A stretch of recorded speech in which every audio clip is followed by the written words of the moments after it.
Olá, muito obrigada pela audiência em mais uma edição do programa Utilidade Pública. E hoje a gente vai falar sobre medo, sobre fobia. Você sabe quando aquele pavor que você tem, por exemplo, de barata ou de qualquer outra coisa, de fato é um medo? Ou será que é uma fobia? Para esclarecer esse assunto, aqui no Utilidade Pública de hoje, a psicóloga Patrícia Pinatti. Muito obrigada por estar retornando aqui ao programa Utilidade Pública. Eu que agradeço o convite. Muito obrigada. E aqui com a gente também a Ana Cristina, que é administradora e que tem um pavor que ela vai contar para a gente daqui a pouco. Não é pequeno não, né, Ana Cristina? Não, nada pequeno. É imenso. Daqui a pouco a gente vai contar para vocês. Agora, Patrícia, eu queria começar tentando esclarecer esse universo. Quando é medo, quando é fobia, as pessoas às vezes confundem muito isso. Ou tem algum outro fator? Então, a gente precisa diferenciar o nojo do medo da fobia. O nojo é uma repulsa. Então, vou dar um exemplo. Eu tenho nojo de barata, mas eu vou lá e consigo matar a barata. O medo, eu tenho medo da barata, mas eu também consigo matar, eu enfrento. A fobia, não. Eu vejo a barata, entram ideias irracionais do tipo, a barata vai correr atrás de mim, ela vai se vingar de mim, se eu matar, ela vai ressuscitar. E isso gera uma gama de sintomas. As pessoas às vezes falam de fraqueza nas pernas, frio nas extremidades, taquicardia. Isso é um transtorno fóbico específico. Aquilo me gera um pavor do qual eu não consigo controlar de forma alguma. É diferente do medo que tem controle. Por exemplo, um exemplo de medo para as pessoas, para a gente tentar esclarecer. Tenho medo de altura, medo. Então eu atravesso uma passarela em cima da avenida, com receio, com medo, mas eu consigo atravessar. Eu tenho um transtorno fóbico de altura. Eu não consigo atravessar. Eu vou dar a volta, eu não vou mais para aquele lugar. Eu não consigo enfrentar, fazer essa trajetória de enfrentamento para com aquele medo. E aí a gente trouxe duas situações. Uma é de altura, que aí você acabou trazendo um exemplo próprio. Exatamente. Que você tem pavor. Eu tenho muito medo de altura.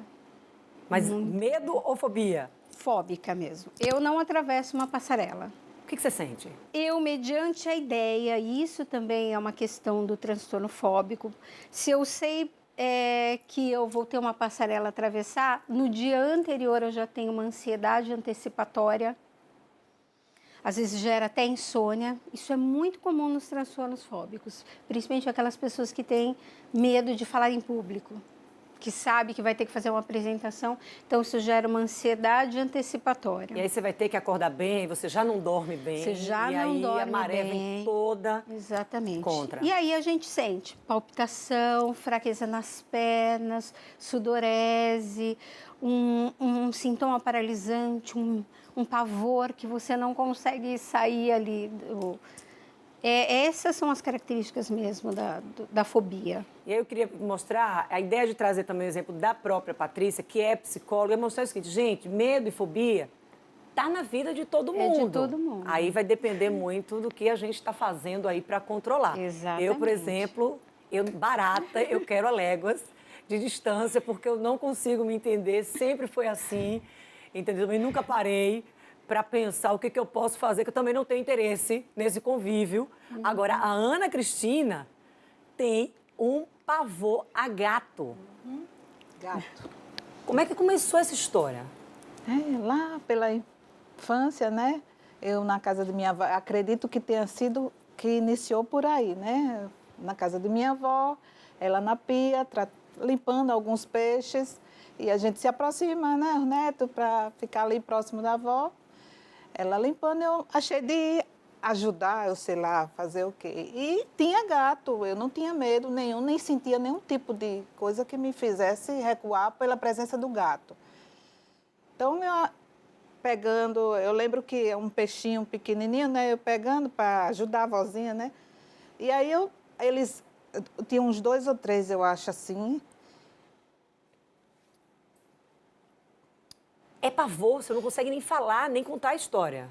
Neste caso, no caso da Ana Cristina, ela se lembra o processo do trauma que desencadeou essa fobia. Então, você vê que é impregnado de afeto. né, que ela se emociona, que isso vem uma comoção, porque ela se lembra deste afeto de reminiscência quando se deu o trauma. Nesses casos, nesse momento da Ana Cristina, é muito legal trabalhar na terapia, porque ela tem a ideia, ela sabe de onde vem. É possível tratar, por exemplo, reduzir? Porque, olha, antes da gente começar a gravar, a gente estava aqui batendo um papo com a Ana Cristina e a gente estava muito preocupado com a chegada dela aqui à TV Aperipê, porque aqui no prédio, na área, que é uma área aberta, a área da fundação, e, obviamente, tem gato. E a gente estava bem preocupado com isso, mas, assim, eu não fazia ideia de como esse pavor era tão paralisante, Ana Cristina. O gato chegou a avançar em você? Ele veio ao meu encontro, né? E aí topou em minha perna. Eu me lembro que quando eu fiz assim, eu fui para tanger ele, né? Aí ele veio, na verdade, pegar o alimento. Mas eu entendi que ele vinha para mim, né? Você me pequena, ferir, aquele gato virou me um feri. monstro. Um gatão. E aí eu vi olho, vi dente, vi tudo. De lá para cá, Hoje eu tô bem. Só nesses momentos assim que me faz ir lá, né? Hoje eu, por exemplo, eu não se eu ia em uma rua e eu sabia que de um lado da calçada tinha um gato, eu voltava. e agora? Agora não, agora eu vou, eu rezo, eu penso em coisa boa e vou. Quando eu sei, ele está do outro lado, ele está olhando para mim, que eu sei que ele está olhando para mim, todos olham para mim. Aí quando eu sei que está perto ali, eu corro para passar logo da parte que ele está, na linha que Se ele chegar a ir em sua direção? Não, pelo amor de Deus. Eu corro sem saber para onde vou, eu sumo dali.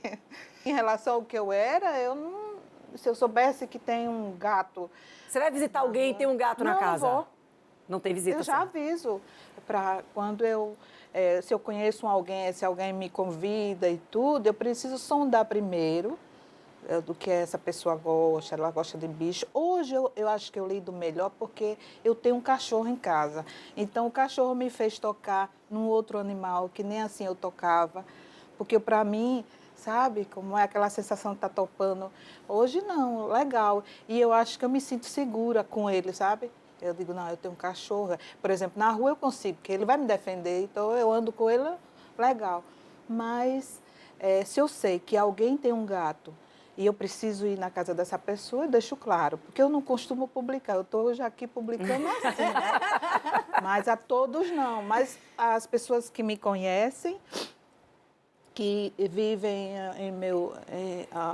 comigo, sabem que eu tenho. Já avisam um e a outra, a Ana tem medo. Ai, gata, como é que pode? Pois é, mas eu tenho. Mas tem tantos medos, a gente estava citando aqui, olha que medo de gato é uma coisa muito complicada, porque quando você vai à casa de uma pessoa, geralmente você tem aquela questão de dizer assim, olha, tem cachorro? Não, eu vou prender o cachorro, mas o gato... Gato ninguém prende, né? É difícil você, né, pedir para prender. Ah, você prende seu gato e as pessoas não gostam. Porque o cachorro, elas entendem que o cachorro morde. O gato, para elas não é racional essa ideia. Mas o meu gato não faz nada. Acho por conta do tamanho, daquela questão muito lúdica que é associado ao gato, né? E o gato, na verdade, ele não tem um histórico mesmo de avançar nas pessoas, né? Então, as pessoas não entendem. Os medos, aqueles medos irracionais, fóbicos, as outras pessoas que não o possuem não entendem. Como é que você vai explicar para uma pessoa que você não vai entrar no carro porque tem uma barata? A pessoa que não tem toda essa gama de sintomas, ela não entende, ela acha aquilo um absurdo e ela não corrobora com a sua ideia. Na verdade, absurdo é achar que alguém quer entrar no carro com a barata lá dentro. Não é? Eu estou do outro lado. Eu já acho um absurdo alguém querer que eu entre num carro com a barata lá dentro. Mas essa história, quem não tem essa fobia, quem nunca passou por isso, né? Fica difícil, de fato, você conseguir entender. Você estava relatando aqui, por exemplo, sintomas que você tinha, como você se sentia antes, quando você se deparava com o gato. Meu horror. suava, tremia, me irritava se alguém falasse alguma coisa. Mas qual o mal que faz o gatinho? E saía, não queria conversa com ninguém, não queria, não. Hoje até, né, eu acho que eu melhorei muito em relação a isso. Se entra um gato aqui nesse ambiente... Não fico, eu saio agora. Então, ó, só o fato de melhorou saber, parcialmente. eu não fico. Essa melhora aí foi parcial, hein, Patrícia? É verdade. Não fico. Na verdade, com a maturidade, algumas pessoas conseguem administrar um pouco melhor a fobia. Tá? Então, assim, como ela disse, o gato está do outro lado da rua, ela vai até um determinado ponto, com aqueles sintomas fóbicos, e a hora que ela acredita que ele está olhando para ela, ela corre. Então, ela administrou, de alguma forma, a questão de ter que atravessar a rua. Mas isso não bloqueou a vida. Mas a fobia está aí, está instalada. É nítido, né? A gente percebe. Então, ela só deu uma administrada, uma maquiada ali para conseguir. Mas procurou ajuda para isso? Ou isso é um trabalho que você vem fazendo ali diariamente? Não. Mas muitas vezes é necessário procurar ajuda de um profissional. Muitas vezes. Na verdade, às vezes as fobias começam com medos comuns. Então, medo de palhaço, por exemplo. O medo de palhaço é muito comum. Teve um hospital na Alemanha que quis fazer uma decoração de Dia das Crianças com palhaços e aquilo virou uma loucura, uma histeria. Porque a criança até os 3 anos é muito sensível aos semblantes, aos desconhecidos. Então você cria um medo. É só um medo de palhaço. Aquilo vai aumentando, ele é progressivo, até chegar num nível fóbico muito importante. Quando a gente está falando de barata, de gato, de rato, lagartixa, você até consegue administrar de forma que não prejudique as suas atividades cotidianas. Só que existem algumas coisas que realmente interferem no seu cotidiano. Fobia de trânsito. As fobias de trânsito geralmente estão associadas com traumas, né? Com estresse pós-traumático. Altura, elevador. Quanta gente tem medo de elevador? Então você começa a criar uma privação da sua vida cotidiana mediante a fobia. Você vive em função da fobia, vamos dizer assim. Então eu vou ao médico, aí eu ligo, tem elevador? Mas quantos andares são? Então eu não vou nesse médico, eu só vou no médico. Trabalho, eu não posso trabalhar num lugar fechado. Tirando essa questão da fobia mesmo, que compromete o dia a dia da pessoa em determinadas situações, até que o medo de elevador é um medo aí que pode trazer um resultado positivo. Já imaginou ter que subir e descer as escadas ali? Pois é uma vida, mas é uma opção. Eu acho que essa talvez seja uma fobia que traga aí alguma coisa positiva. Exatamente. Toda essa história. Patrícia, Ana Cristina, daqui a pouco a gente vai continuar o nosso bate-papo. A gente vai ao intervalo e a gente volta já 2 minutos.